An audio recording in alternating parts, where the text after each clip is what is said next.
I've lived 1,000 lives. I've piloted 1,000 souls. I've killed and fought and died just for another role. This is the Happy Jacks RPG podcast, a roundtable discussion that's a mix of friendship, humor, unbridled enthusiasm, and tabletop RPG topics sent in from around the world. Just for another role.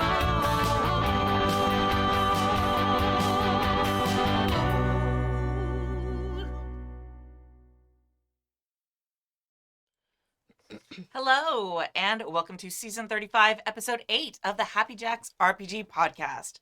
My name is Kimmy. Oh God, is it me? Sure. Does it go studio, Yeah, remote, go. remote? Let's Okay, do it. I'm Clara. I'm Burke. I'm Rose. Amazing. Nailed it. Yeah. In today's episode, Graf has a reply to our discussion about horror games. Mike from New York State shares why he prefers online play. And from the archive of 2018, Ed from Minnesota, now in Florida, now who knows where, wants to talk about religions in games. Share with us what's your favorite gaming convention. Share about the big or little cons that you love. And if you'd like to contribute other questions or stories to the show, you can email us at happyjacksrpg@gmail.com. That's happyjacksrpg@gmail.com. Or you can post in the mailbag channel of the Discord. All right, announcements. Burke's going to be happy about this. The next game days is March 29th. It's free. And everyone is welcome to join us at happyjacks.org/Discord. There's always a great variety of games, and currently there are 9 games listed, including an X-Men game, a Chew game, an Escape from Dino Island game, and a Delta Green carved in brindlewood mashup, which is super fascinating. Hold on. Right? Delta Green. Isn't Brindlewood already kind of Delta Greeny, but like less competent? But they're military grandmas. Military No, I don't know what the actual game is, but that's what it sounds like. Yeah. And I'm excited. I'm so excited. Yes, very exciting. So again, it kind of takes place all day on the Saturday of March 29th and a little bit in the day before and after, depending on your time zone. So join us. It's free. It's fun. There's safety tools in place. It's a great place to try new games. And if you wanted to run something, there's still plenty of time to put up your own game if you're interested. There's always a couple of playtests too. I know there's some playtests happening too, but I didn't list those ones. All right. Indie Designer of the Month. So for this month, our indie designer is Jean-Luc from The Dungeon's Key. You can find his work on DriveThruRPG or thedungeonskey.com. And this week we were talking about a game. It's actually like a supplement for Mork Borg. And it is called, I have it in my notes right here. Oh, Dwellers of the Bog, Mork Borg edition. In the heart of an ancient bog, a tale unfolds of 2 druid brothers, Fenvin and Bulbazar, born in the embrace of ferns and wild oaks. United in their youth, their paths diverge, while Bulbasaur was lured by demonic forces and sorcery to abandon his roots. Bulbasaur has since retreated to his insidious fortress, bent on terraforming the world. Do you have what it takes to prevent him and his infernal machinations, or will you be swallowed whole by the encroaching bog, never to see the light of dawn again? Dwellers of the Bog is a Morkborg compatible campaign module and adventure sandbox, which I always love. The module is approximately 100 pages long and designed for extended play in mind, prioritizing a detailed and immersive setting filled with lore, NPCs, and hooks over a predetermined adventure and rigid plot. It serves as a foundation for game masters to create their own adventures, providing ample opportunity for customization and player-driven exploration. And you can find it for $27.91 on thedungeonskey.com. And Jean-Luc is an amazing member of the Indie Games Developer Network. So just such a great person, also helps other people who are designing indie stuff, and just, very good. Hey, Kimmy, there might be a gas leak. Did you say Bulbasaur is the big bad of this story? I don't know if I said it. Bulbasaur? I don't know. It does say. Okay, hold on. So, It does kind of look. so I'm do- like, do you- can I show this? I'm sure it's not pronounced that way, but that's how I pronounce It's spelled. but that's a Pokemon. It's okay. Hold on. It's spelled BALBAZU umlaut R. That'd be like Bulbasaur. Bazar or something like that. Bizarre. Okay, Bazur. I Californified it. Bulbasaur. I Californified it. Well, that's no. It just continues our making fun of Mork Borg. Nintendo is Right? going to kick down their door and kill someone. Nintendo If not they doing use- shit. mean, They're gonna if- send the Pinkertons. If any like Pokemon was gonna try and turn the world into a bog, I feel like it would be Bulbasaur. You know what? Where are you? If I go on this this tangent, we are not having a podcast, so I'm just gonna let it go. I'm gonna let it go. Be the bigger woman. Yes, exactly. All right. I already got that down. It's funny because you're tall. All right. Very good. So moving on. We'll just continue. Support Jean-Luc and their work. It's amazing. Mailbag number 1. I'm gonna say since Clara was late today, you get to read the first one. That's fine. That means someone else gets to read the last one. Oh no, I made myself actually cough.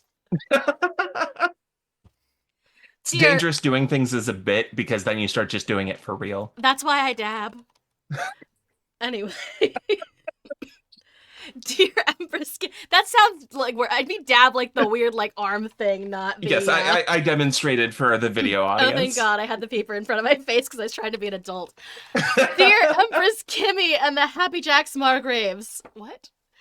I just listened to episode 34, season 34, episode 21, topic of horror games, and a thought popped up in my head, which I want to share with you all. You mentioned how hard it is to keep up the horror TM for longer than a one shot, and that's why games like Trophy Dark are geared to be played within a short or at least limited time frames. You also talked about how Call of Cthulhu gives characters abilities which they're really good at, aka empowerment, but leads to them ad absurdum once the cosmic horror comes out. I think you have laid out a very good point, but maybe forgot to put them together into a conclusion. Maybe you can judge mine now. Call of Cthulhu is an old game, and I think it has the assumption to be played for many sessions. And while it might not be intended to be played in forever campaigns like D&D, you still need a lot of time to play through the many other publications. When we combine this with the thought that you cannot keep up the horror for too long, you need to do what any good horror movie also does: switch between the rising and falling tension. Just like Kimmy described with her sharpshooter character, she has moments when she was super badass, meaning falling tension, followed by some moments where she realized she cannot do anything about the cosmic space-time dogs, meaning rising tension. It creates a contrast that can put the horror in even more horrifying context. But I think most important, rising and falling horror tension allows players to actually feel horror past the first session of a long-running game. I'm happy to hear any replies and rebuttals to my theory. I wish you only the most disturbing play experiences during all of your future horror games, with voluntary participation, of course. Not the other kind of horror story, of course. Graph, writing you over from over the big pond. I could have not messed that phrase up better. That's fine. Riding you well over a large pond. Yeah, riding you over a pond. Anyway, Graph is also Bulbasaur. Graph is also Bulbasaur. Horror in games. Keeping it going for a long time. Everything's a sex joke now. I'm so sorry. I love how it's like, I think you laid Okay, out good well- points, but maybe forgot to find a conclusion. Yes, that is very our brand. Hi, welcome to the podcast. We've only been doing this for 16 years. Yes, we 34 talk a seasons. lot and say very little. You know, we say a whole lot of things. We do not necessarily come to a consensus, though, for sure. Oh, absolutely. Definitely not. As my roommate once described a rant I went on as, the words were big, but the idea was small. Oh, It's fine. that's brutal. Oh, man. Wow. Just wow. In contrast, I think this email actually is pretty spot on. Yeah. Graph, no more emails. You'll put us out of business. No, please email. No, please, oh, for the love of God, send more emails. But no, that hits like one of the big like difficulties of telling a horror story through role-playing games is role-playing games are long experiences. Like, find me another piece of media that lasts for, you know, dozens or hundreds of hours that Clara, don't make me reach through this camera. Finish your thought. Another form of media other than professional wrestling, which has dozens, if not hundreds of hours of storytelling that can maintain a singular tone. You have to have things that break it up. And yeah, horror, it needs contrast. It needs things to break up the pace and the tension of the story. You need those moments of rising terror and that moment of catharsis and a moment of having a laugh to properly calibrate the horror. Otherwise, it all just becomes like mush. It's all gruel.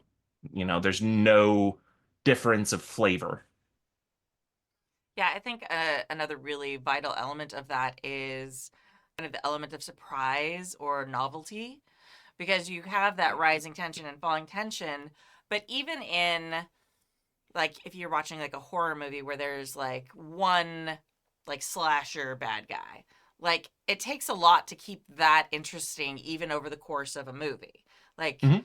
and so it's like, okay, at some point you have to up the stakes or increase their power set or whatever it is. Or in the case of something like Call of Cthulhu, you have, okay, we're fighting, the dimensional dog things.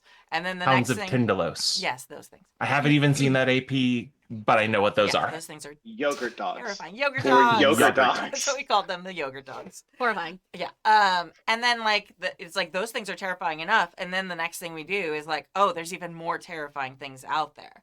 So in addition to that rising and falling tension, you have to mix in that upping of the stakes. So rising and falling tension on an overall like rising like mountain, like you want stocks to go or something. But yeah. Yeah, it's kind of a similar. Call of Cthulhu has a lot of design similarities to D&D, where a bulk of the publication history of that franchise is monster manuals. Because it's what you're fighting and it's weird powers, and like instead of D&D where it's like what cool thing with interesting powers are we fighting, it's oh god, what horrible thing is behind the cult. And that kind of either having no idea what it could be as a player and just being, absolutely amazed at, the yogurt dogs, or having a little bit of genre savvy as a player and knowing some of the things about Call of Cthulhu as a setting and waiting to see what shows up and kind of having that Leonardo DiCaprio pointing at the TV moment of, oh, it's a mind flayer. Oh, it's a Hound of Tyndalos. Oh, it's, X, Y, or Z.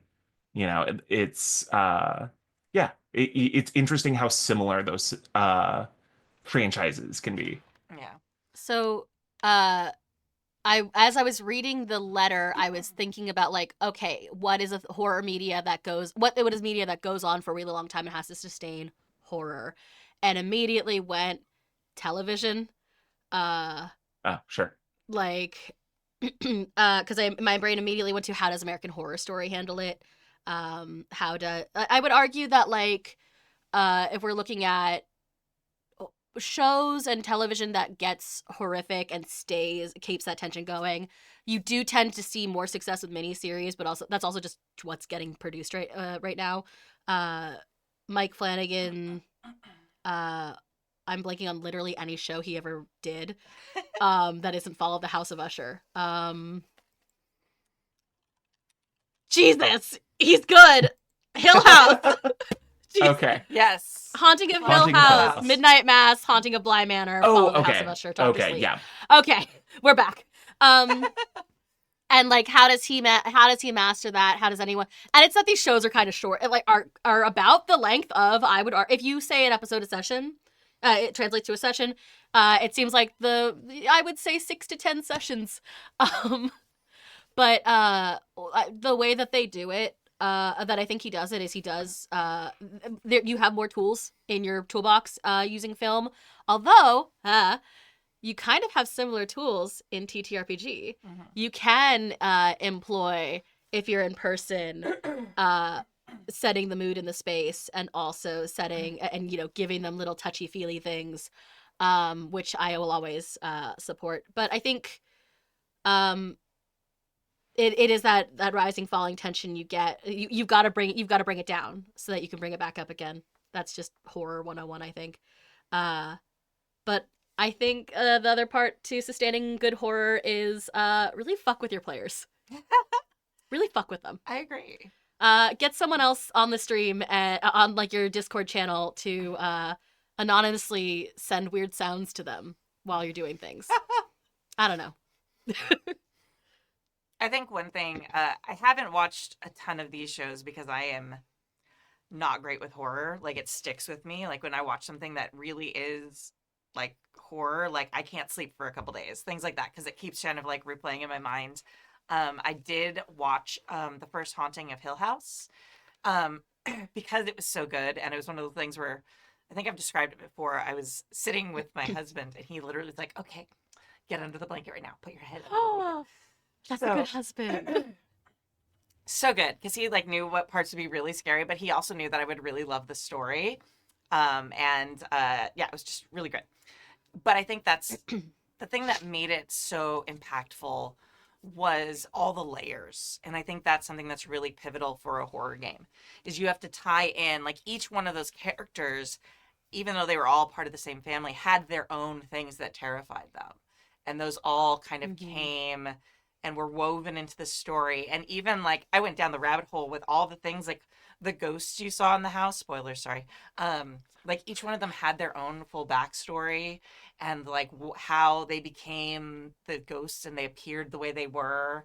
And just, there were so many like threads together in that house that both caught the characters, but then also held them up in weird ways. So it was like, there were moments you're like, wow, that's a horrific ending. Oh, but is that a horrific ending for that character? Like, it's just, there's so many things there. And I think that's really important to really excellent horror stories. It's not about just like throwing scary monsters at the, at the people, and are you going to die or not going to die? It's about really pulling those emotional strings so that they feel invested, and like, yeah, it's just, it's part of who they are, and that you're speaking terror to each character individually. The mix of both. That's the thing, is like I have this problem with a lot of TV shows and actually a lot of games where, like, when you feel the stakes have to be constantly upped, you stop being able to like you start to go numb, like you were saying, with this idea that, like, in The Good Place they talk about it, and I guess if you really want to get real weird about it, if we're going to talk about Siddhartha, life of all pleasure starts to not feel like anything. A life of all the world is gonna literally end, you stop it. Yeah, I know, bud, it just keeps happening. So being able to have that mix of personal horror with, I guess, localized horror with Cthulhu, and then go back to like fucking PTA meeting, like, just kind of do that forever, change the stakes. I think that's my biggest issue with games like Call of Cthulhu, which I feel like it always had these moments of really great horror and things were happening or whatever, good stakes, whatever it may be. But then you would have these extendedly long situations of not having anything to build tension, which you can do. Like, I think if someone's a good enough GM, quote unquote, right, they can continue to add layer on layer of creating stakes and things, even when you're studying in a hallway or you're talking to someone over tea. But personally, I like things like 10 Candles or Trophy Dark or whatever, shorter, more intense experiences where you have, by the end of it, you're probably dead or worse than, but you had this awesome experience that led up to that. And it's in these nice 4-hour chunks. But I don't know, maybe one day I'll be able to get to play in like a long form one that I enjoy. But every time I've done it, it's been like, after about 5 episodes, I'm done. Yeah, I think Vert, you and I have fairly similar tastes for games that condense a very strong emotional reaction into a single session, or into a short series of sessions. Because I agree that trying to stretch those big emotional reactions, those really horrific stories, or those really big kind of emotional beats over longer running campaigns can start to feel a little bit like a bad return on investment. Um, uh, it's why I consider Alice is Missing like one of the greatest games ever designed. And the two times I've played it, it's been just absolutely mind-blowing. And I've had a lot of really mediocre D&D games. Um, it's I've found that for me to really love a long-running campaign of something, it has to be a world that I enjoy just existing in. And my players can enjoy just kind of vibing. Um, I've run a lot of masks, and some of my favorite sessions are the ones where we basically never touch dice. And it's all just us storytelling together, playing characters together, and just existing in Halcyon and existing as these characters and getting caught up in the turn and churn of their lives in ways that never really happened in D&D. I never really felt like my characters in D&D, or even my PCs when I was GMing, had home lives, had family ties or connections or anything that grounded them, that made the huge adventures they went on fantastic. Mm-hmm. I think Clara, it sounded like you were Yeah. going to say something. No, I 1,000% agree. I love when characters have I a character who is like, my whole family is dead. I was trained by ninja assassins, and now I travel the world. I guess murderating because I want to avenge them one day, And I'm too scared of therapy. and I'm scared of therapy. I would say Batman go. ruined pop culture. That's really the issue. Batman ruined pop culture. Yeah. Everyone's Yes, dead. correct. I hate everything. I don't do therapy. Yeah. That's what happened. Go. But like, Sorry for the soul read, Clara. okay, so while I crawl back into my body, the point I was gonna make is only that like, you gotta have a grounded home life, or not not literally like a grounded home life, but like, give your character stakes. Like, part of the making a good horror character especially is give them a reason to keep fighting, because if they're a nihilist, then why not let it end? Yeah, I think that's really important. Yeah, and I think Alice is Missing is a great horror game. It's like, to me, it reads as horror. I don't know if that's just me as like a parent and someone who works with people, like young people. I think it very much is a horror game. Absolutely. I don't know. For me, I love those 10 Candles. I love those Alice is Missings. There's something unique, maybe because I don't like the horror genre as far as media, that I do enjoy horror TTRPGs a little bit more, because I feel like I have control. I have stake. Shocking that I like control. Everyone looks very surprised. Que surprise. Yeah. But yeah, I think all of that is really important. Like, you've got to tie it into the characters. The characters have to have something they care about to keep going, other than just not wanting to die. Because yeah, not wanting to die is very important, but there's also like, I don't know. There's got to be a little bit more to that. What do you to pull live on that. for? Yeah. So, I love Oh. when it's okay, and I love when I think you were saying it earlier, Clara, about like the PTA meetings.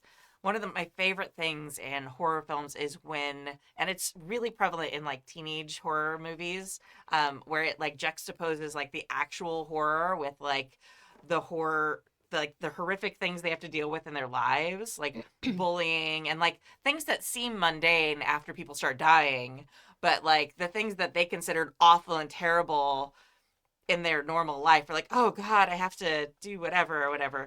And then suddenly it's like, boom, you're faced with, this is actually horrific. And there's just kind of an interesting, like turnabout that happens there, and like the resetting of their like the measure of their life, which I think is another really important element. And I don't know if there's a lot of a good like keeper for Call of Cthulhu or whatever they're called, and stuff like that will weave in those things like will themselves. But I don't know. I mean, and I also don't know a ton of horror systems, but that ones that specifically have mechanics for that are long-term play games. Like Delta Green does, but I don't know that you'd call it long term. Okay. I don't know, Rose. Okay. Burke, you might have played more than I have. I'm aware of Delta Green's mechanic for that, of having things that you kind of ground yourself with. Funnily enough, I think Wild Talents actually is a good example of that, of having the ways that I forget what the mechanic's called because I've listened to about 3/4 of an AP of it and not actually played it, but having those beats that ground your character and kind of recharge their, I guess, either narrative points or power stuff. It is dependent on them narratively interacting with kind of their anchors. yeah, Burke, you've run some of this, right? Never. Oh, okay. I have never run Delta Green. I have read the book and I played in a single session. I was like, wow, this is really cool. Never touched it again. Oh god. Yay for our club. We have jackets. So Okay. someone in chat said touchstones for Vampire the Masquerade, and I agree. Touchstones for Vampire the Masquerade. If I've ever met a Vampire the Masquerade GM who uses one, I'm not calling anyone out. That would be insane. I play a lot of vampire. Yeah. It's also I think it's hard for especially vampire games because you are kind of the monsters. So like you've got touchstones, but like I don't know. I would be interested to see. I don't know. I'll write into the show about how I feel about Vampire the Masquerade. Okay. I'm gonna start commandeering the mailbag channel. Oh, that's fine. Just to rant. Just to do it. Okay. We'll do a podcast mini series of us complaining about VTM. I can't. I actually can't. Complaining legally. because I care. I'm complaining because I care, but also I don't know that I'm legally going to be allowed to. I don't want. We live in the same Not city. the Pinkertons. We live in the same city as Jason Carl. He will find us. As someone who's never played Vampire, hearing people complain about Vampire, like, oh, this is terrible, this didn't happen, this happened, this is bad, and then they're like, and then I'm playing in the game on Thursday. I can't. yeah. Explain it. It's like D&D. Everyone complains about it, and then we go back and play it again. I'll make an off-color joke in the Slack. No, it's because I love everyone. I've also played a lot of Vampire. Messy people like Vampire. Vampire is a messy people game. How dare you call out Adam like that? I know, this is and Clara and me, and like it is for messy people who are like, oh my gosh, here is the tea and the oh my gosh, it's awful, and I am going back. Listen. Back for more. Listen. Aaron Hammonds described me as an ad by Diablo Cody, so that's where we live right now. It's like the that is Kondo. either the best or the worst description I've ever heard. I'll put the full context in the Slack for you. Yeah, no. That's incredible. But that's my theory about vampire players: is they are the Marie Kondos of like I love mess. I love mess. That's the brand. I'm making a Toreador. I'm making that my Toreador. I just love mess. Just love mess. Oh, my I can face totally hurts. see her as like a vampire. Okay, Oh, no, I so love her. I wanted to throw something in there about touchstones and kind of ways to make horror hit properly. I've been going through and introducing my boyfriend to Doctor Who. And so we started with Eccleston, and he started to pick up that there is a pattern to characters who get introduced in the first couple of minutes of a Doctor Who episode. And they pretty much all die horribly. But before they do that, the good ones establish some sort of inner life, like that they have, a family or they have something going on, and then they die horribly to a monster. But that kind of moment, and as a GM, your job, like a GM for horror games, is to get those kind of story beats for your player characters and get those moments of like, oh yeah, you are like catching your breath after, getting away from the yogurt dogs of Tindalos, and you finally have gotten to safety, and then your phone starts ringing, and it's like a family member, a spouse, a child, someone close to you, like was something mundane, but a mundane problem. And like taking that moment of like you're so far in, into the beyond, and then having those moments of being reconnected with real world problems, and especially people that your character cares about. Um and kind of using that to um like just drag them bodily back into their character and their character's worries and concerns and stresses, Yeah. rather than, oh, we just went on an Indiana Jones adventure. No, yeah, But I feel like that's what Call of Cthulhu does a lot too, is that Indiana Jones adventure, right? Like people like easily fall into that.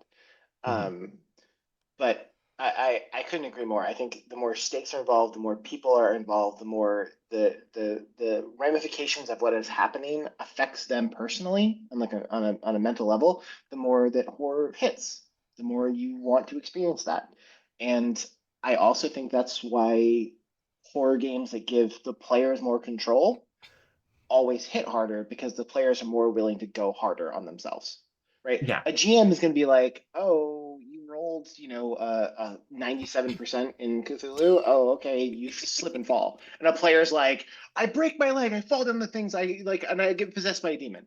Like, so I feel like that fits better for a horror like game, personally. Y- For Yeah, sure. players will, like, a GM can guesstimate where the line is, and a player will hit it with a nail every time.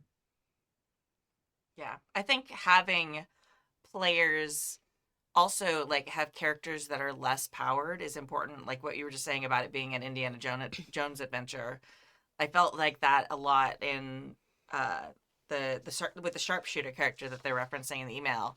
Is like there were times I was just so fucking badass, and I always loved playing like the badass bitch, but like there were points where it was like too powerful. Like I feel like it hits harder when I'm a more normal person. And even though like Call of Cthulhu compared to many other games, you're pretty normal people. You're like exceptional people, but you're just mostly people. Um, Even then, I feel like the more normal you are, again, like the Alice is missing. You're just some teenagers with your cell phones. Like I think that is when it really starts like really hitting home. It's just interesting. All right. I love you all and I love this conversation, but we need to move on to mailbag number 2. So good at this. 3 hour episode. 3 hour episode. No, I I'm can read supposed to be mailbag watching number 2. Survivor. Okay, cool. Okay. Mailbag 2. Oh, Hello, Happy shit, I Jacks. got the long one. We can I'll share it. admire We my can share plan. Hello, Happy Jacks. Since the COVID pandemic and subsequent lockdown that started as I write this about 5 years ago. Wait, how the hell was that 5 years ago? Ahem. Since the COVID pandemic and subsequent lockdown, most of us have moved most of our gaming from in person to online. I, for one, greatly increased how much I play TTRPGs online since the pandemic started, and I have kept up that pace, playing multiple games per week, mostly online. But now that it's safe to play in person, when I do, I find I'm missing some things about online play. Don't get me wrong, it's great to see my friends in the flesh and be able to share pizza and beer with them while rolling our clickety-clacky math rocks. But I find there are some aspects of online play that I've come to prefer to in-person play. Some of these online gaming things that I miss while playing in person. One, there's no commute. When you're playing online, only have to go as far as your desk. This is especially true in winter where I live. We had to move an in-person game to online just this week because of the snowing heavily at game time, and people didn't want to have to drive. Two, it's easier to access resources electronically. The game's website, using the search function with PDFs, pulling up images, inspiration, etc. While it is possible to do that in person if you have a laptop or a tablet on hand at the gaming table, it's much more distracting. So I usually just go with using physical books. Those Dead Tree editions just feel so much more cumbersome in comparison. 3. When using a shared character keeper for the PC's character sheets, I find it extremely helpful as a player to be able to see what other players' abilities are, which makes it easier to help set them up to do cool stuff in play, or to figure out how I play my own character's strengths off of theirs. 4. I can play online with friends who are all over the world. The other day I was playing a game where everyone was playing on a different continent. GM was in Belgium, I was in the US, and the other players were in Ecuador, Japan, and Australia. That's actually really cool. My commentary. Am I the only person who come here to prefer playing? Am I the only person who's come to prefer playing TTRPGs online? What aspects of online play do you miss when you're playing in person? Thanks for reading this question and drink. Mike from New York State. Cheers. My giant son. I have to say I was very persuaded by this email. Like I've been, I've never really preferred playing online. I literally built a studio to make people come to me to play. You hate the commute that much. I do. That's the answer. Is if you don't want to commute, but you also don't want to play online, build It's a just studio. typical LA Start a behavior. Yeah, it's typical. Accurate. But I have to say, I 100% have been won over by character keepers and what Mike was saying about that. God, yes. The first time someone was like, "Oh, there's a character keeper," and explaining it to me, and I started making them for my games, I hated the idea. And I was very old school, and I did not like the fact that they were made so you could see all the other tabs and people could like look at your stuff. And I was like, but what about my secrets? I like having secrets. And like through the pandemic, and then like I've played with them since then, and I actually love that. And just like Mike said in the email, I love that you can peek over and say like, oh, so and so has this skill. This would be so cool. I could set up this moment. And it's just not something previously, like it had always been, and since then I've definitely come to a more open table. Like I was someone who liked having like surprises and things at the table before. And they're just so cool. And I find even when I'm playing in person now, a lot of times I will still play with character keepers, even if we're all sitting at the same table, because they're just so easy to access. It's great. People don't forget them, which is always helpful. Not saying names. Not saying names. And I leave my Blink character twice if sheets. they're in the room. I leave my character sheets in the Yeah, studio. you do. I don't take them home. I specifically have a filing cabinet in the studio so that people don't take their character sheets home and then forget them and don't bring them back. You gotta have a thing where they drop their car keys in to take the character sheet out. Yeah. It's a not different show. that. That's a different That's a show. different. Yeah, that's a different. No. Not a bowl, you perverts. Not a fishbowl. No, It is now. just like you could only have one or the other at any given time. You can either have your character sheet or you can leave the building. Yeah. Yeah. Okay. Online play. yeah, Oh, sorry, go ahead. No. I think both of, and this is specifically why I had this email tonight with both of you on, is because both of you have a lot more experience with this than I do. So ready to go. Okay, so pandemic happened. I had tried to switch to online. It was kind of a mess, blah, blah, blah. Things were weird. And then I moved 3,000 miles away from everyone I knew in person.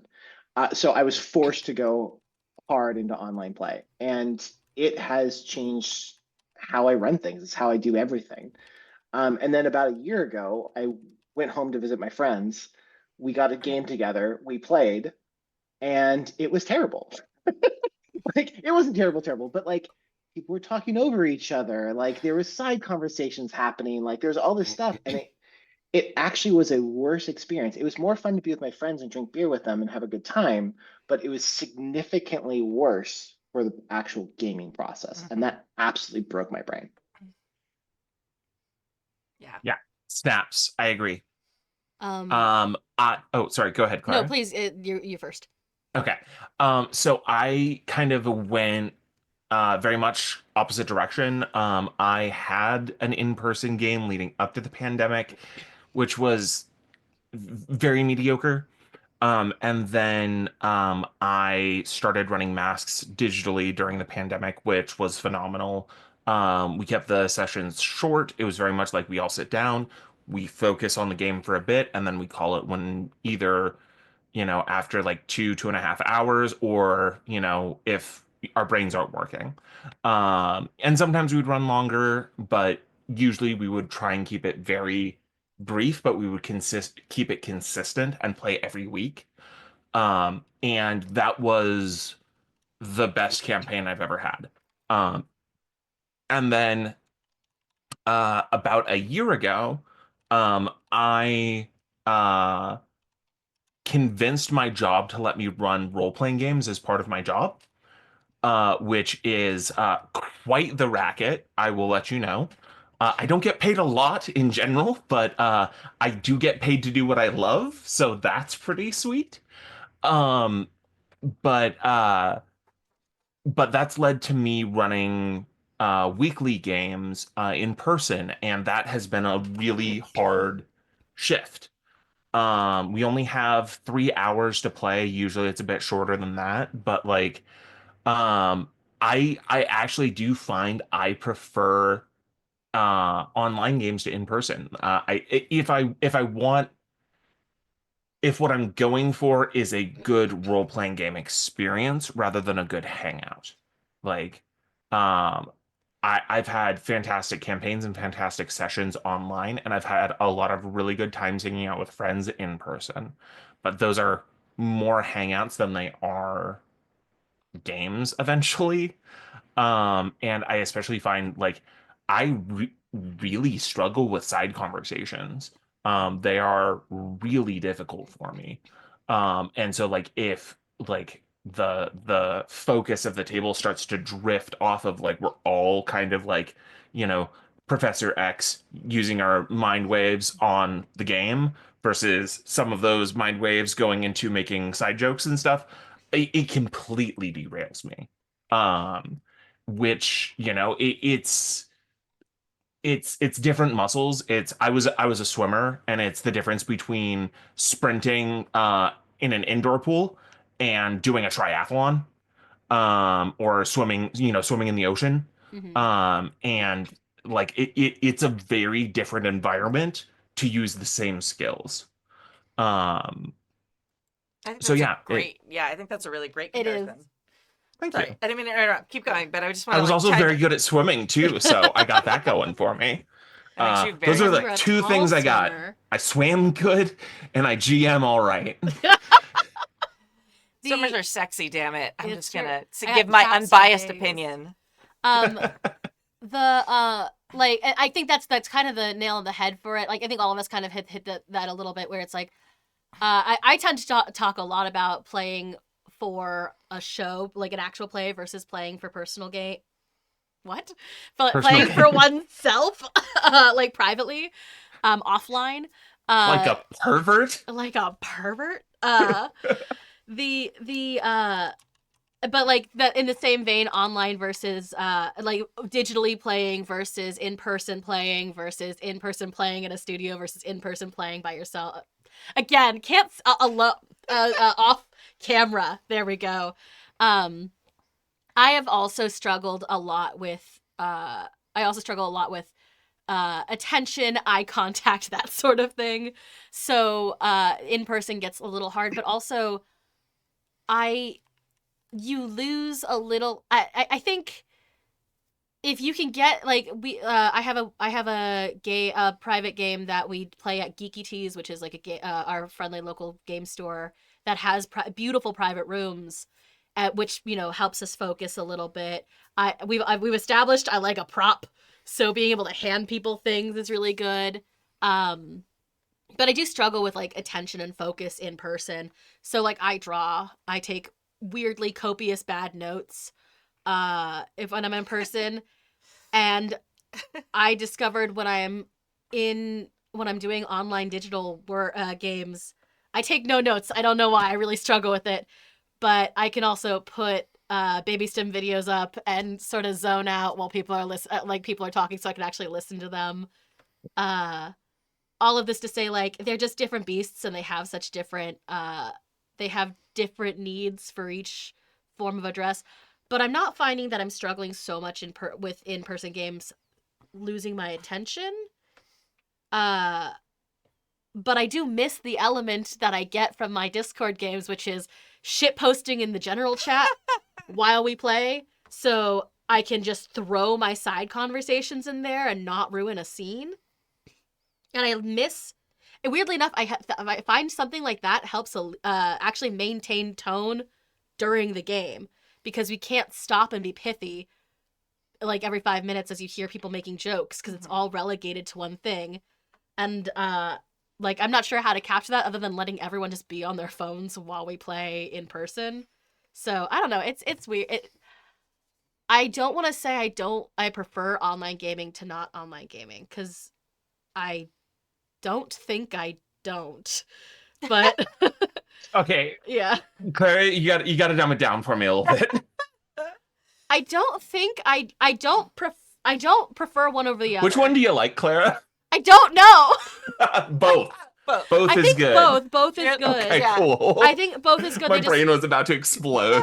They have just such different needs. Yeah. It's like, I love an in-studio, I love what we do at Happy Jacks. I like in-studio in person, Mhm. and I like in-studio online. Not in-studio, but like, I like online for actual play, and then I also like online without What you like, audience. yeah, what you like is the professionalism, like people coming and taking like I and like being people to take their focused. games seriously. Yeah, and taking it seriously, yeah.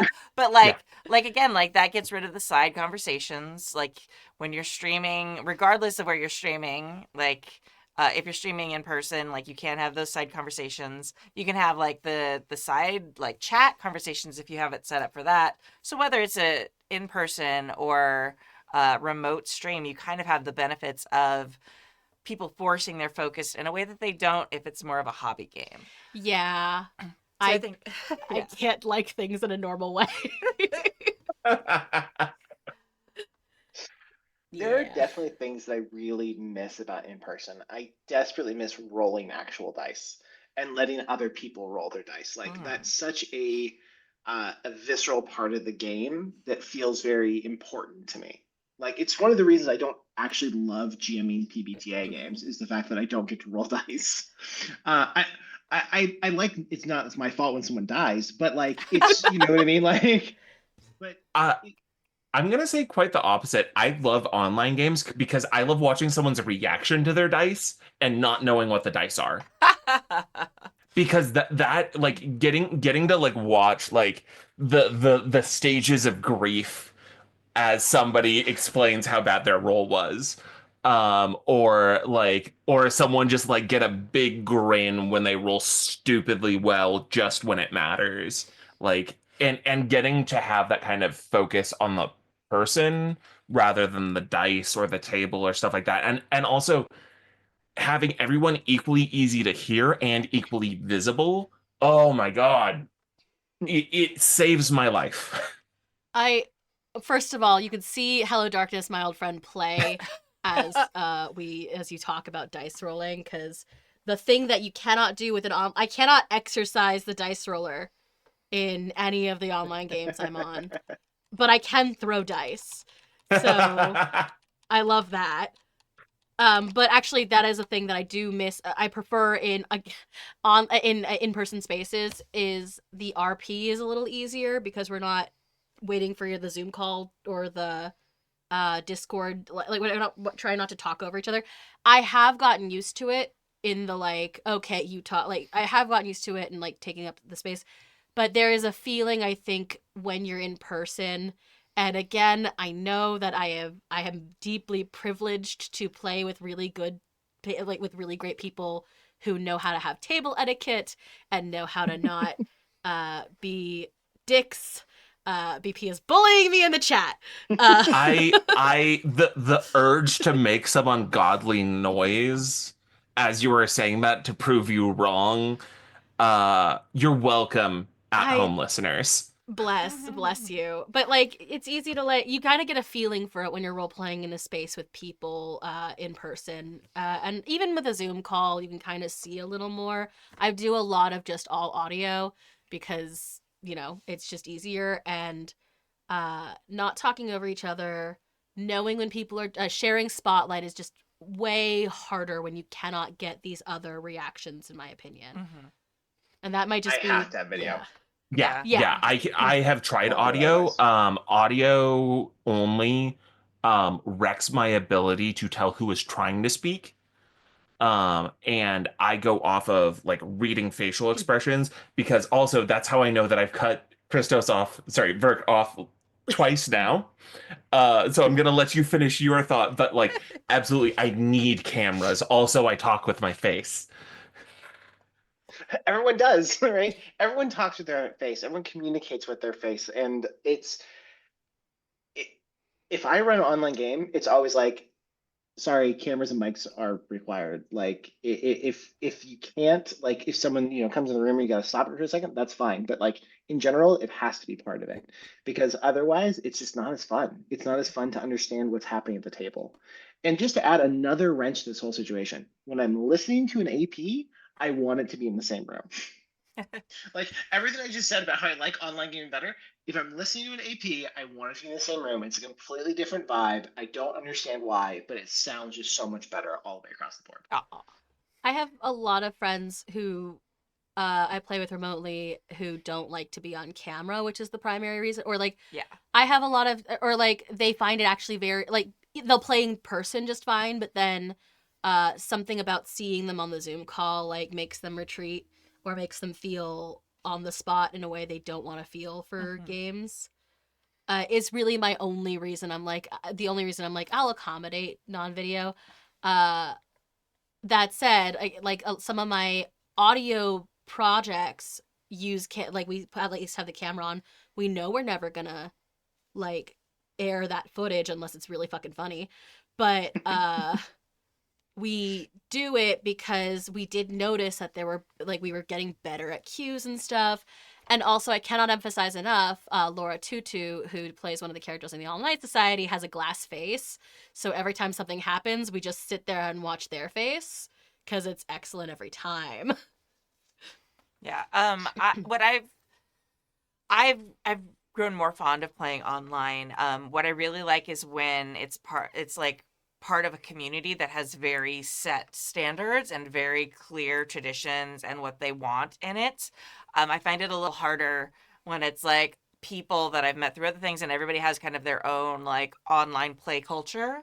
I've played some with the Open Hearth gaming community, which they're just a fantastic group of people who have very set standards for like safety and policies about like how long sessions go and things like that. And it's just playing with them built my confidence to play online more.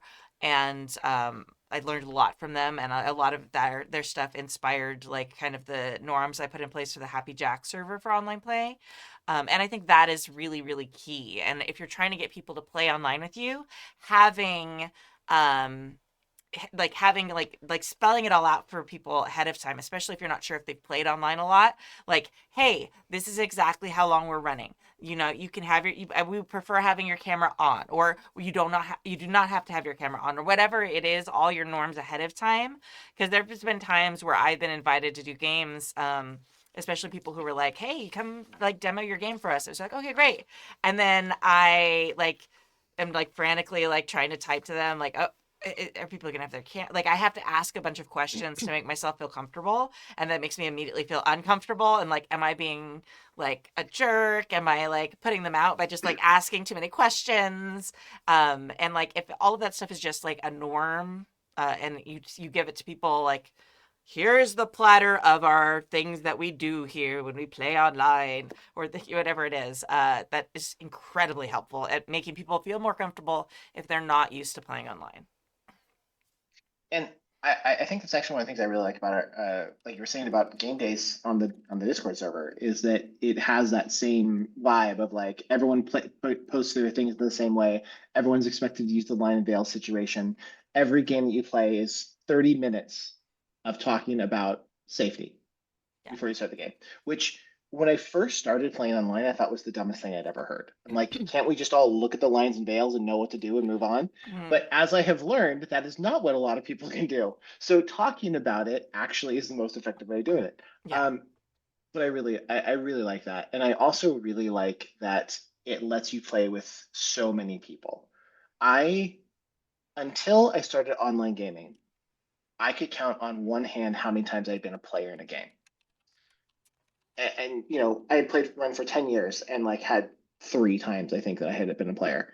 So Wow. when Yeah, online about the gaming same came into here. That's existence, sad. I was like, oh cool, I can be a player now in other people's groups. This is wonderful. So it was amazing. Yeah. And I think it really has opened up possibilities. Like it's interesting because like we used to get so many emails when we first started the podcast back in 2009 about like how people were like, oh, I love listening to your show because I can't game because I live in a small town and nobody else here games. And it's like one of those things where like it's been interesting to see like the number of emails we've gotten with that problem is like it seems to be the perfect like opposite curve of the people of as online play has become more prevalent and more normalized. So it's like I love the idea that we don't get those emails anymore because people have found games because they can now because online play is so normal. And I think it's made like Mike was explaining like playing games with people on different continents is amazing. Like that is so much fun, and it's so weird to be looking at someone and like knowing that they're in tomorrow and like having their very different like points of view put in and different games and stuff. I was playing an online horror game actually ages ago with some people who like from like Slavic countries, and it was just like their contributions were so out of the box from what I in LA would have contributed, and I'm just like, well, that's fucking terrifying. Is that a thing? You That's a just live thing like where you this? are? Is it looking at you right now? That thing you just Is described? it in the terrifying. room? Yeah, I'm like, I'm sorry, it's 98 degrees here right now. What? That's terrifying. Things get that cold. Okay, anyway. Sometimes. So it's very specific to Kimmy trauma, like scary things. But cold things The are not cold, good. the most terrifying thing to a Californian. Listen, it sucks. To me. Oh, you think I don't know that? I know. But anyway. I live in not Canada. But it's just is so fascinating and so interesting, and yeah, I feel like it's helped the hobby and game design in so many ways that I don't know. Someday, hopefully, someone really smart writes a paper on it with a lot of data and information because it's very cool. Yeah, it's sweet. It's sweet. All One right. last thing before we go. I was playing with someone and they said, my home games are for the like trad stuff that I do. I'm playing D&D or what other stuff. Like I play with them. We play like we bust down the door, we get monsters. When I go online to kiss my friends. Aww, That's really cute. I was like, yeah, okay, I get it. Oh, God, that is disturbingly accurate. Hmm.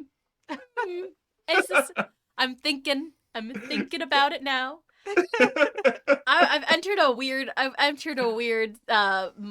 arc of my life where I'm playing a lot of like romantic characters. So I'm like, I think I'm gonna kiss anyone in any system, and we'll unpack it later. All right, so let's move on to mailbag 3. And Rose, why don't you and I share this one? And you can read Sure. the first one. Where would you Just read like until me? you want me to take I was over. like, yeah. Let me see where our natural break is, and I just keep scrolling and scrolling and scrolling.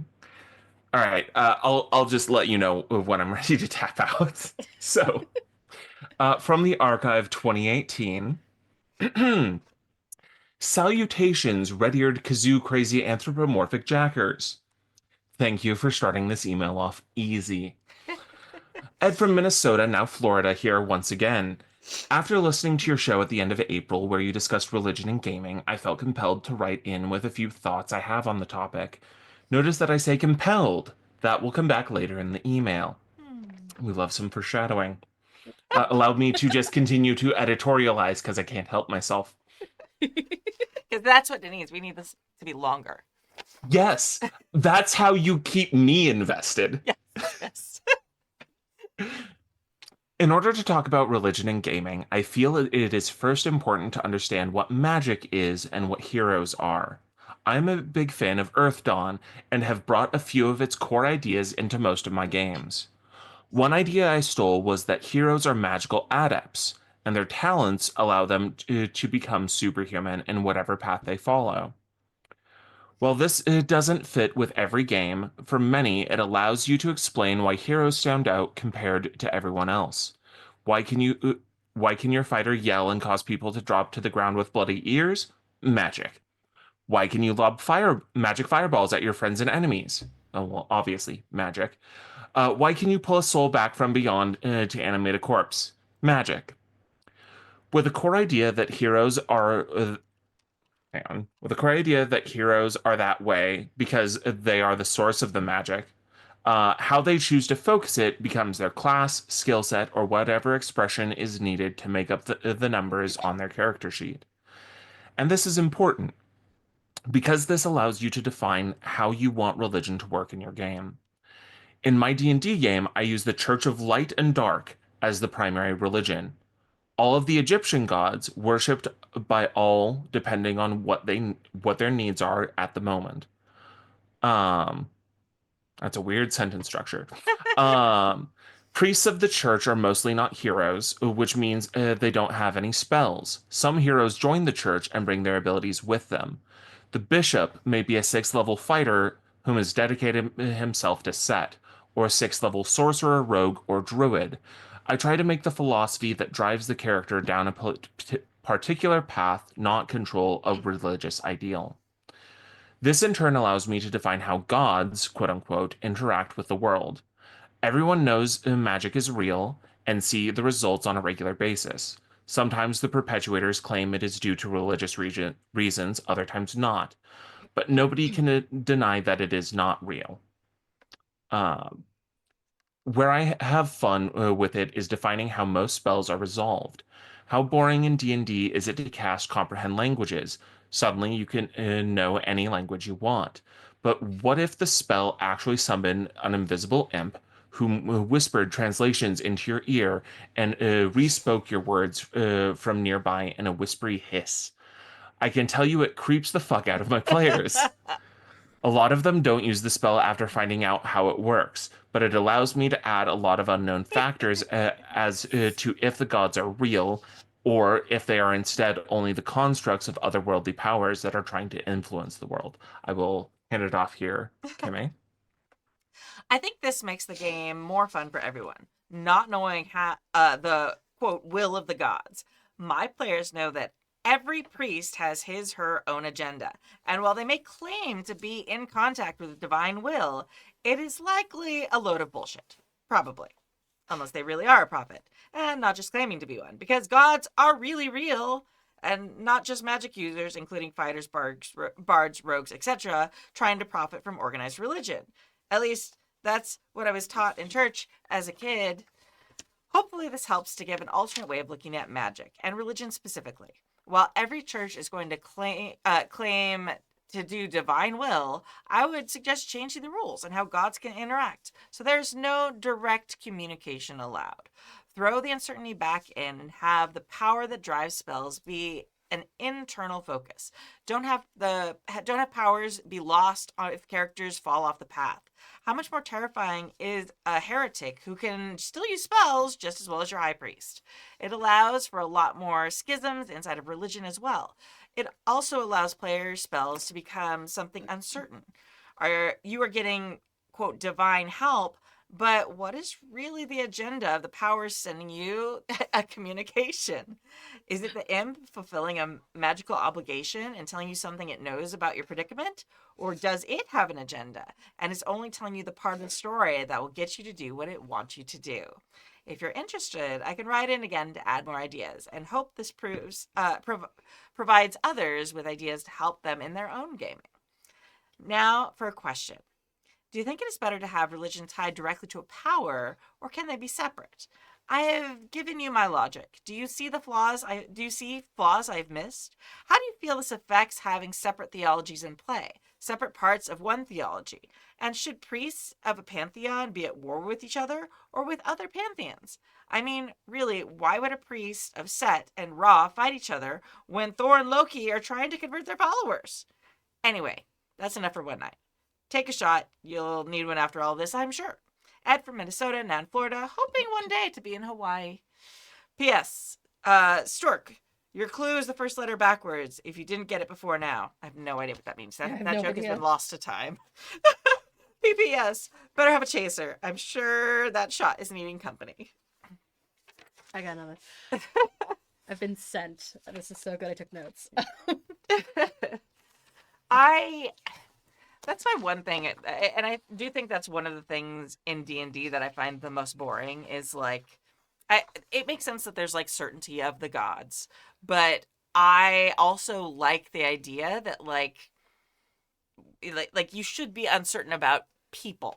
Like you can know the gods are there, but not necessarily be certain that the people who say that they're representing those gods are 100% legit.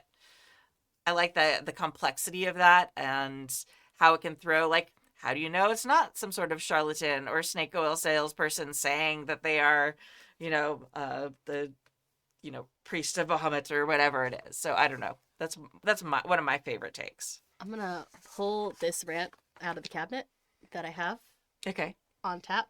Hold on. On tap. Is it gonna be like the last one about online versus not online play where you don't know what you want? No. No, this one's fresh. Okay. The Pop that open right away. no, it's just listen. I've had enough time to like turn this into my type 5, but not really. Okay. Which is that to start, I would make the argument that most people who play tabletop RPGs tend to be of you're snarky because I'm in the room and I'm easy to bully. I tend to think that most people approach actual play, and this is my personal opinion. This is not actual play. Jesus, this is my personal opinion. This is not a thing that I have backed up by science. But most people who play tabletop RPGs tend to be of low faith, for lack of a better phrase. Either they are not practicing religious people. They are high holy day Jews, or whatever the Christian equivalent is, or come from areas where religion is a source of trauma for them.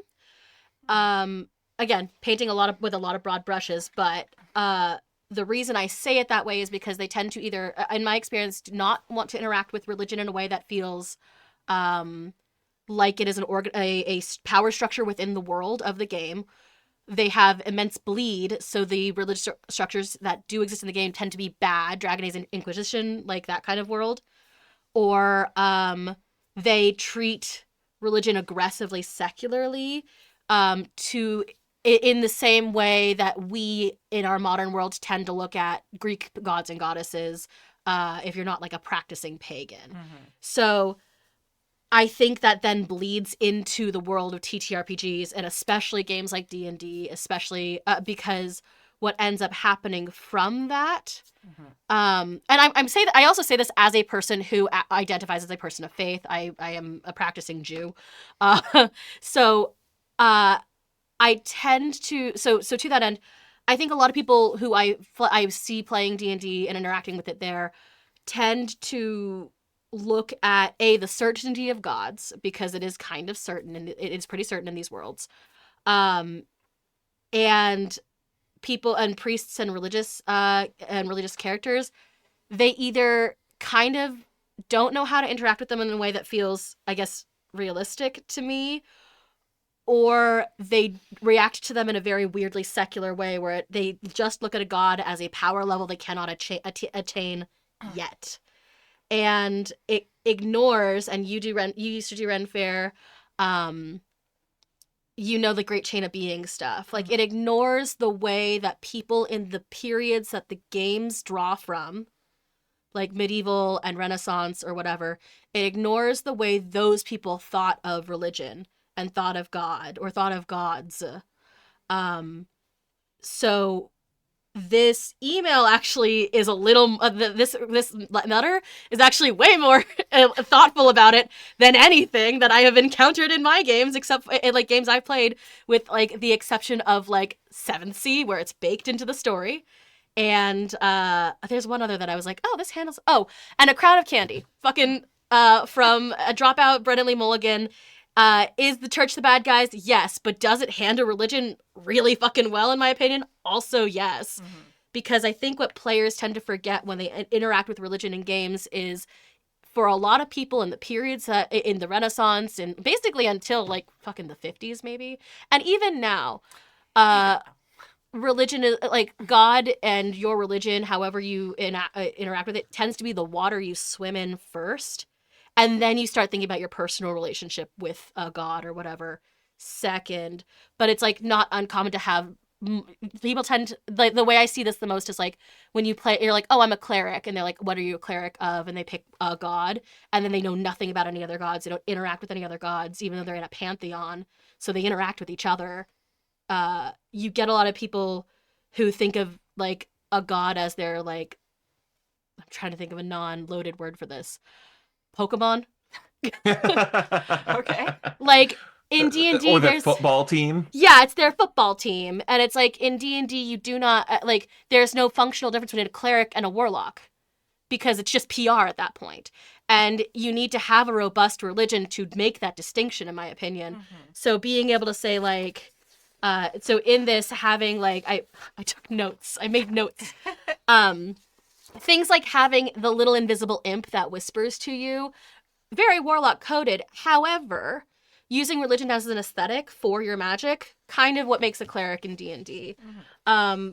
But like, yeah, people tend like if you do not look at religion as another structure in the world, you are never going to be able to interact with it in the way that I think religion has the ability to do so. Mm-hmm. And that includes like the conversations about faith, or the conversations. It's really, do you want to have philosophy fight club? Anyway, does anyone want to play mage with me? Yeah, Derek does. Hop on the Discord. But yeah, so basically the end of this like rant for me is just that like religion should be tied to power unless you're playing like a priest of a small god.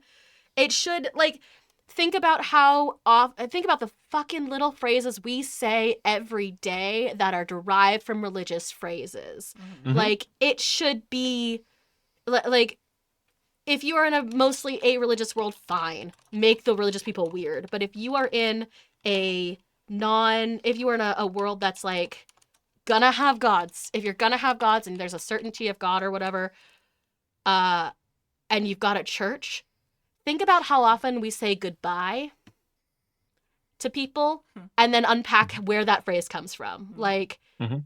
It is the water we swim in now. So why is it not the water they swim in then? Sorry.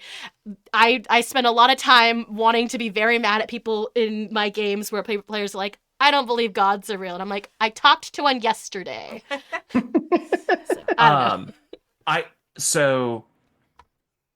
I think it kind of comes from like the origins of role-playing games being a bunch of like American dudes, and being people from a monotheistic religion looking at polytheistic religions. Absolutely. And people today, we know how a Catholic priest works. We have no idea how a pagan druid actually worked, what they were like, what their place in culture was, what their like societal role was. And the idea of having a bunch of little gods you pray to about specific things rather than a singular one is like you said, it's the water. Like, you're trying to take people from salt water to fresh water with that. And to be honest, the reason most people don't play that properly is because that's a lot of fucking work. Yes. And I love it. You know? Yeah. And so like you'll get things where they, go through and actually, make that feel very real and very present. But God, that's a lot of work for a piece of fiction. I know what I just did. Listen, I'm aware I'm a crazy person, so... No. Oh, no, I thought you were giving me shit for saying, God, that's a lot of work. Oh. Because I'm never it's gonna the water. I'm never gonna Um, begrudge you. yeah, begrudge till the cows come home. Um, but like it's the reason that's not bigger is um even the granddaddy nerd of them all, J.R.R. Tolkien, didn't go through and put in bits of things about the gods they worshipped into his writing. And he created an entire goddamn language. Like he didn't have like Frodo didn't have a specific god he swore about. Like that wasn't present in like the main thing of the text. I'll give it. I don't know. I'll give you that with the hobbits. The hobbits Yeah, didn't with the necessarily say hobbits, that. but or like The elves cannot Like, shut up The about elves their and the religion. dwarves absolutely do. okay, fair.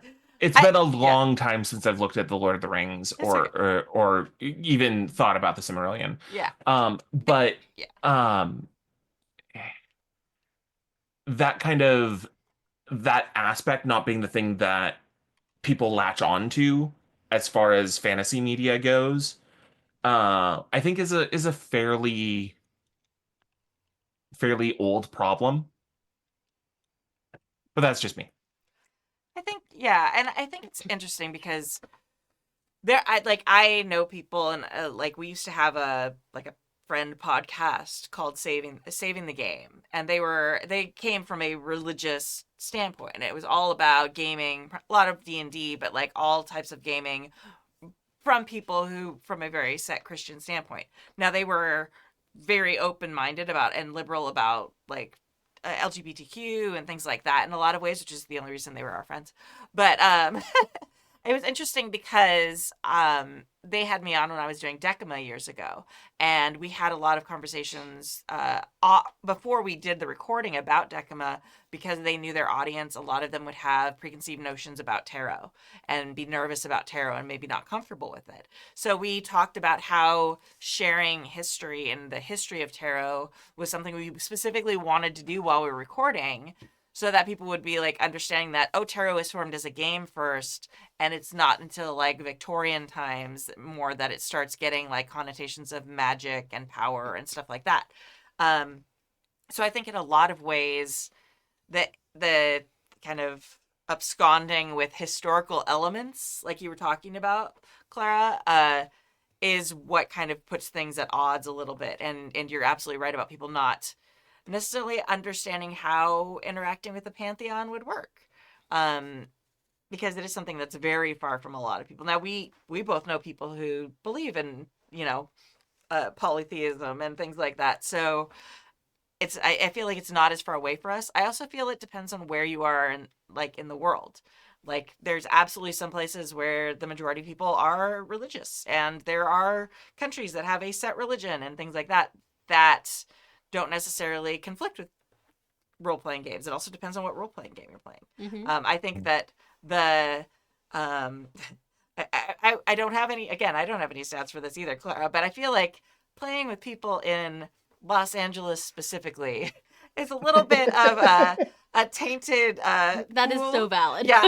Yeah, I was about to say, Yeah. Clara, like if you're the like one religious person in a pool of people that are not religious, when it comes to like your role playing crews, I think that's just your sample size. Yeah. I agree. Uh, I agree. I will say I do play. It is mostly my sample size in this, but I do also, when I see games coming out, even with their own fantasy worlds, I've talking to the players, the writers of these games and stuff, who want to do their like little medieval fantasies, and then they're like, gods are there somewhere, I guess. Like they want to have their cleric and eat it too. Yeah. Hmm. I mean, phrasing. That came out wrong. oh. But like but yeah, no, I am aware that my sample size is deeply, deeply distorted. But even in my online spaces, and again, it's because I do aggressively curate. I don't aggressively curate. People aggressively curate the spaces I'm in. Thank you, Kimmy. it either doesn't come up, or the worlds that I see being put out in these genres tend to just not want to touch it because they don't know how to deal with it. I think that's a big fault of the systems, honestly. I feel like systems should have more guidance about, hey, this is the world we've created, and this is how you interact with it. Mhm. I am going to go back to Tolkien for a second, because people specifically in the chat told me not to bring up the Silmarillion, so I'm going to do it despite them. Hell yeah. So Tolkien did and Fuck the didn't. chat. Yeah, I mean, they're nice and all, but, Sorry. Phrasing? yeah, phrasing. Like Tolkien did a very interesting job with this because he was very religious. So he did create this pantheon that was very real in his world. And the interesting thing about the Silmarillion is it's supposed to be the history of our Earth. Like it eventually becomes where we are now.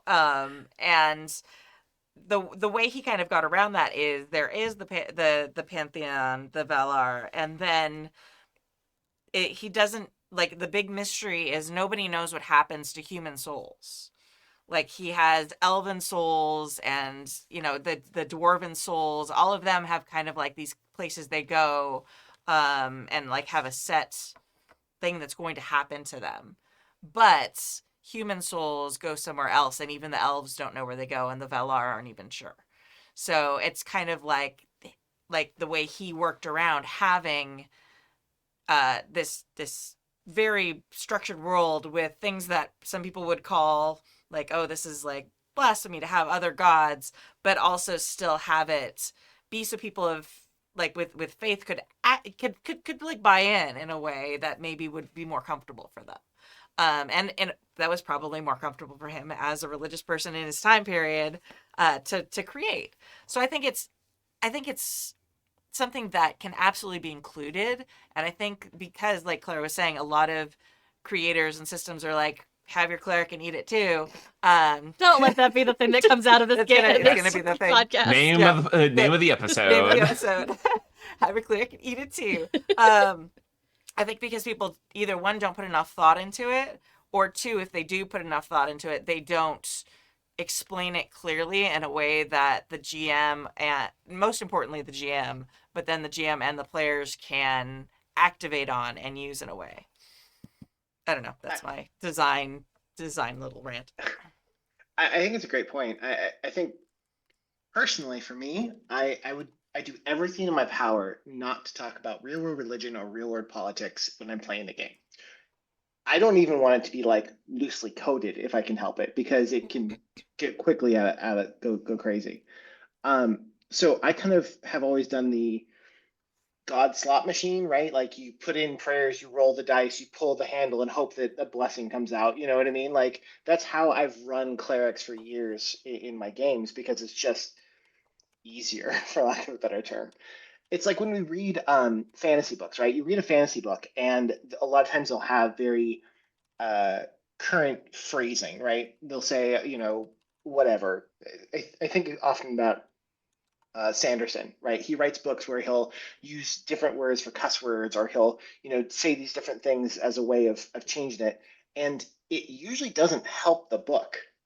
So, you know what I mean? Like, if they're doing these things, it usually just makes it more awkward, right? When we watched Battlestar Galactica, they said frack. Like, did that help any of us? No, I don't think it did. I love You it. know? Just led to a couple of nerds having like fracking something on a shirt. Well, no, Right. it let them air it on television. Yeah. True. I suppose I mean, that that- did help. Yeah. That's why. I It's don't know if it 100% why. helped. Well, It yes. didn't pull us into the narrative. Sure. You know what I mean? Like, it didn't make that thing. I feel it's just kind of the same way in playing a role-playing game of like, I'm changing all this up. I want people to use different language. I want it to be all this kind of stuff. It's like, is that actually helping? I don't know. It feels like it pulls it out more times than not. So, and like, I actually have kind of an opposite read on it. And like, yes, and like the statement, I keep real world religion and real world religion and real world politics out of my games kind of illustrates the point for me on a lot of this, which is that like a lot of people find these things hard to like just uncomfortable to talk about and interact with. And for some people it's because their religion is a thing that they do not want to examine or have questioned around, and that's fine. Mhm. The same with politics. They make us feel bad, don't bring it in. Like I don't want to have to think about real world politics happening when I'm trying to have my fantasy. And I'm explicitly a person who's like, I like, my escapist fantasy is that Nazis can be punched until they solve the problem, until the problem is solved, not that they don't exist. And so I want to see people have it, like in the email, I want to see people have crises of faith because the warlock is also having their prayers answered and claims that they are just as powerful as a cleric. Like, I want to see these. I think if you're not, and I'm not saying you should do this, I'm not saying anyone should absolutely just start integrating this stuff if it makes them uncomfortable, but it's also why I think religion doesn't get handled in games well, is because it makes people uncomfortable to have to really examine stuff like that.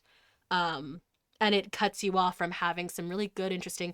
I have to stop talking about Seventh Sea. I have to, because it's getting bad. But I have had bad on my part, because I it's hard to argue from a point you don't believe in.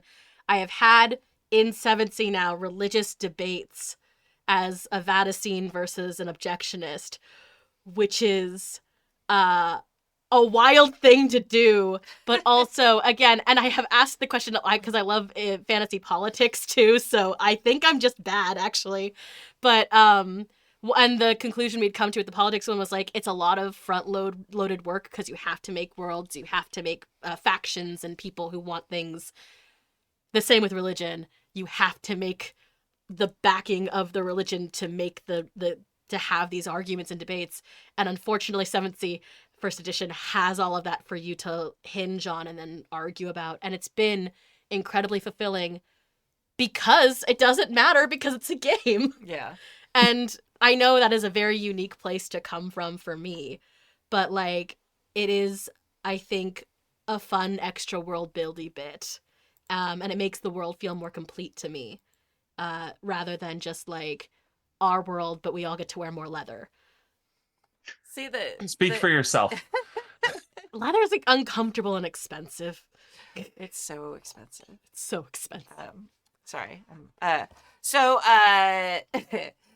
That's funny because, like, that's actually closer to what my experience is. I've actually never had, and this probably speaks more to, like, you know, playing with great gaming groups.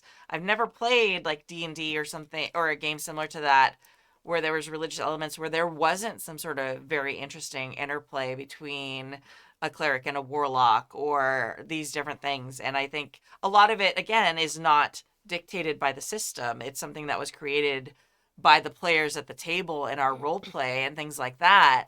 But it's usually very heavily engaged with when I've like been at a table with people and it was an element of the game. So I guess I don't know, like everything, I guess it depends on who's sitting there. Yeah. But I'm going to go back again to my point about the system should handle that. Like, the system should have stuff for dealing with these things and not just be like, well, you got magic now because you're a god person, and that's all we're going to say about that. And maybe you can do things or not, whatever you want. I don't know. You've been chosen by a god. What does that mean? Yeah, exactly. That also really comes down to system versus setting. Yeah. Like, the reason D&D doesn't have better flavored spells is because D&D takes place in at least, you know, a handful of different published settings and then an infinite number of home games. Like, that's why you don't get cool, flavorful spells like the imp on your shoulder, you know, translating for you. Is because it needs to fit, you know, a million different shoes. Yeah. We all go back to GURPS and Savage Worlds where we just flavor everything different. I was going to say, I was going to bring up, you know, a wizard casting bolt and a cleric casting bolt and a warlock casting bolt and a technomancer casting bolt. It's all the same bolt. It's just the trappings that are different. And isn't that weird to examine? Don't you want to know why you have the same skills that the technomancer does? The answer is because it's a role-playing game and the system is the way we've decided to adjudicate things. But Yeah, that's the real answer, but isn't the interesting thing the part where you look at the guy and you're like, why do you have the same magic I do? Bad design. It's bad design. Yeah, fair. I agree. Like three. Now This I'm is gonna gross. just write like an all religion game that like everything's gonna Also- be very specific about why you specifically have specific powers and like the entire history of it, and fight. And So argue Mage about the who's right. Ascension exists. there's also a very entertaining, like I've only read a couple like snippets of it, but there's a like single session game called Our God is Dead. And it's you're all a bunch of worshippers of a god, and your god just died, and you gotta like hold shit together for a bit. I Yeah. want to play that so bad. Yeah, it's on itch. If you want to engage your worst impulses, you can go find it. You probably have it in an old bundle. Because that's how I got it. We'll have inebriated itch day. I'll stream it and we'll Just watch go me. buy the California Fire Relief bundle for $10 and you'll probably get it. Hell yeah. I mean, I can't confirm that, but it did have a bunch of things. I have a couple of games in there that I had bought 3 times because of bundles. Ooh. So, Love um, bubbles. yes. I was gonna kind of bring it around to say, I am not the person you want to talk to about religion because I'm gonna start swinging, um, and because it does strike a little bit too close to home for me. But on the subject of handling difficult topics through role-playing games and using role-playing games as a method to explore complicated, difficult things, what I can comfortably talk about on stream is transphobia and how absolutely fucking phenomenal Hexbreakers was as a one of the actual plays here on the show. Like as a listener, it impacted my transition. And like it kicked my ass into gear to fucking pick a name. And yeah, it's a really good show. If you haven't watched or listened to Hexbreakers, go do so. It's really worth it. Um, but I think the best like these are all really juicy topics to really sink our teeth into and explore. But the way to really succeed with it is to find a bunch of people who are on the same page about it and buy into it, and you set up your little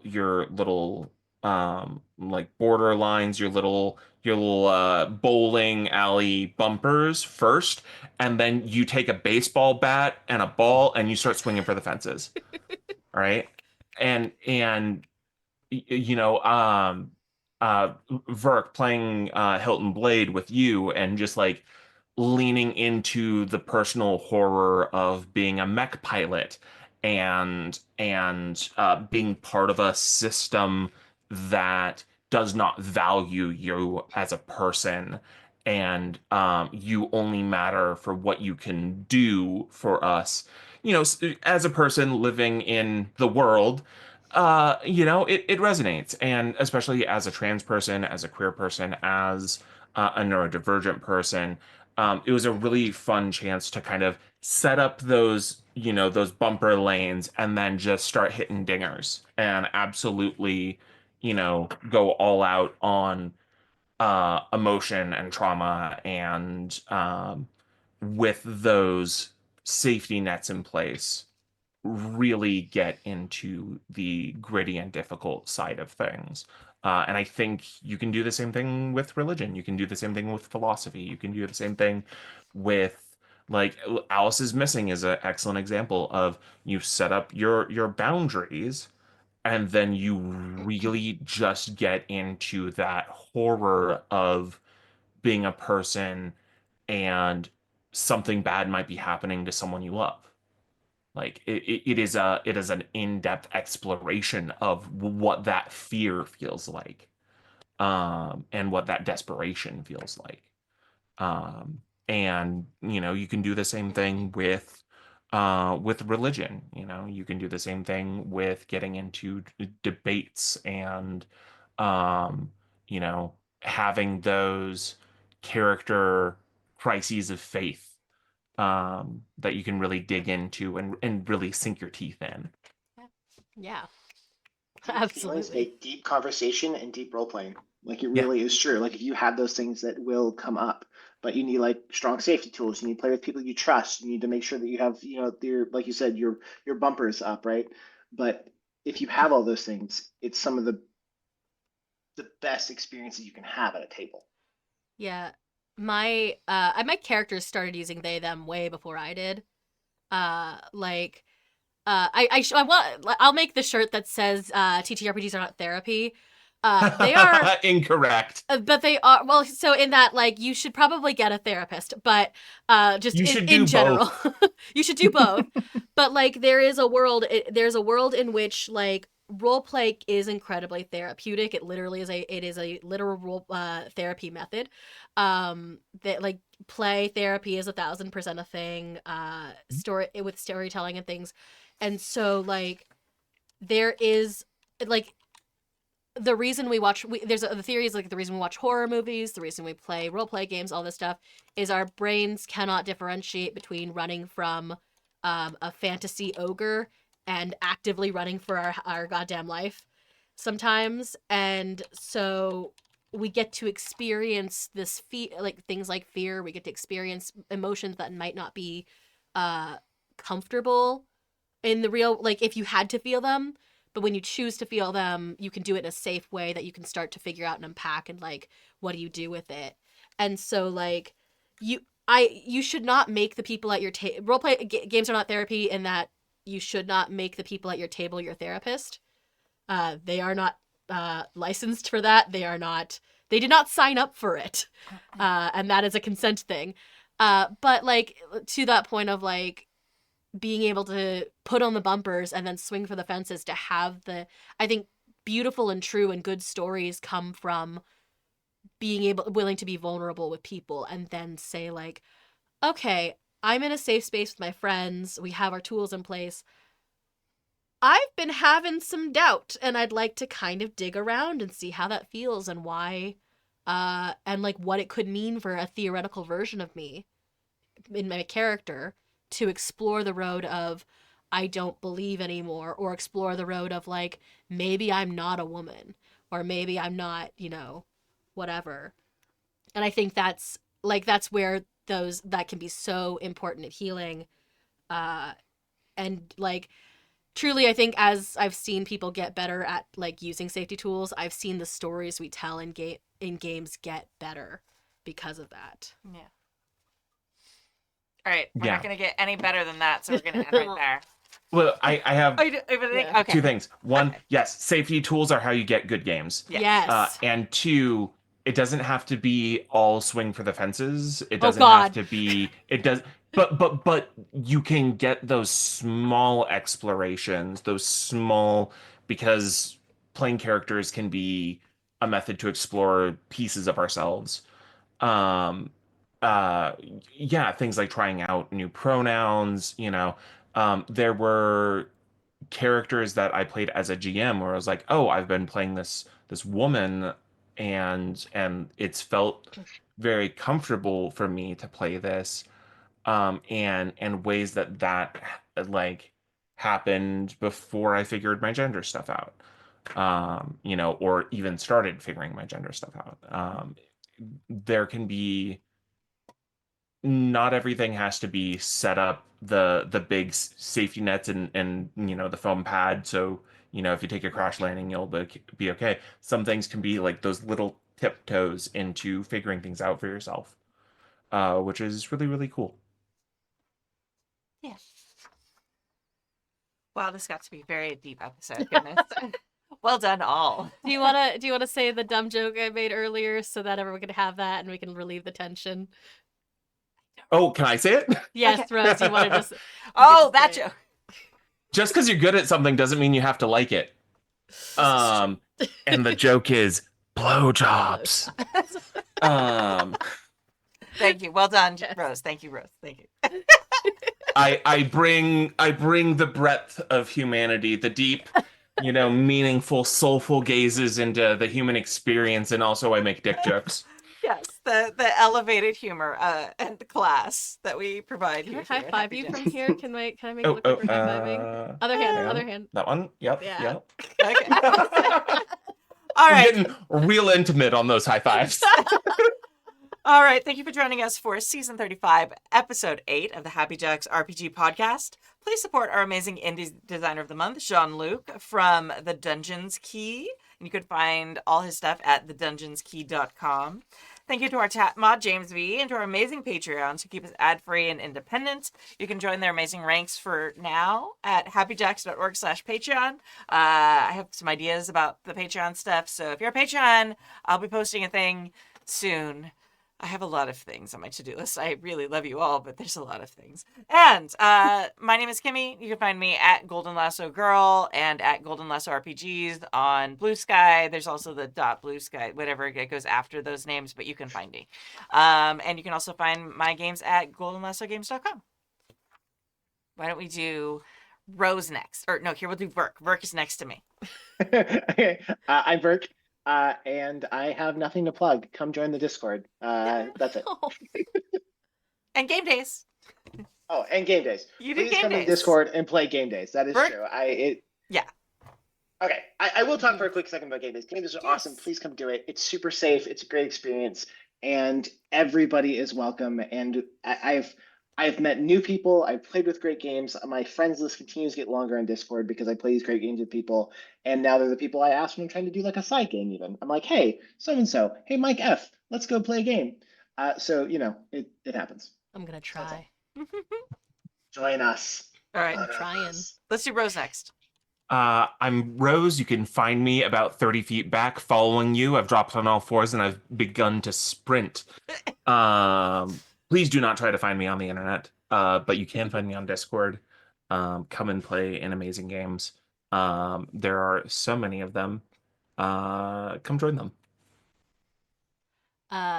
Oh, that means it's me then. I'm Clara. I'm all over the internet as clearly_golden. Blue Sky, I sometimes remember to use. Instagram is the thing that I update the most, and it's mostly Instagram stories of my cat, who is the most tolerant creature on the planet. That's not. I was like, I don't have anything to plug. Unfortunately, I do. Theoretically, everything's kind of in production. I am the outdoor cat of like 3 different studios because I just sort of show up places and then they feed me and then I stay. So I am currently on Hallowed Haven Studios' Changeling the Dreaming podcast every Friday. 5 p.m. my time. 5 p.m. Pacific. Whatever, translate that on your own. In other things, I'm super playing a really, really hard, different character for me, a Selkie who's moved to DC from California. Don't worry about it. She's really playing off type. Really off time. I hadn't played a Selkie in a setting before, in Changeling before, actually, so it was really fun to do exactly what I always do. And then we have a 7th Sea game coming out later this year. 7th Sea. Where Is it a drinking game now? Whenever Claire mentions 7th Sea, we all need a drink. I'm up. Here's the thing: no one hates John Wick more than John Wick, but no one hates John Wick more than me, apparently, and that's not true anymore. And I don't know how to deal with that in myself emotionally. I feel bad. This man and I have met once. He doesn't know I feel this way. It's a very one-sided vendetta. It's so weird. He's like, I'm sorry, who? It's not Who even hates I'm me? sorry Why? who. It's not even an I'm sorry who. It's like I'm here like I will ruin you, and he's like, you're playing my game, man. But yes, I'm mad it's good. Anyway, it might have been the table, but that's coming out later this year, and I will not shut up about that. I did make that game my bitch for a very long time, and then it made me its bitch. So what else do I do? I'm over at Queen's Court Games playing Vampire, I guess, sometimes. We're recording season 3. It's bad. I mean, it's good, but I'm bad. I don't know, go to commercial. Music. Go play the music. All right, today we are going to leave you with a song. We're going to leave you with a live recording of Danny Boy, oh Danny Boy, by the Merry Wives of Windsor. And yeah, if you listen close, I'm in there. And yeah, we'll see you next week. Thank you all, and bye. Goodbye. Bye. I think Oh, Danny boy, the pipes are calling from glen to glen and down the mountainside. The summer's gone and all the flowers are falling. 'Tis you must go, and I must bide. But come ye back when summer's in the meadow, or when the valley's hushed and white with snow. 'Tis I'll be there in sunshine or in shadow. Oh, Danny boy,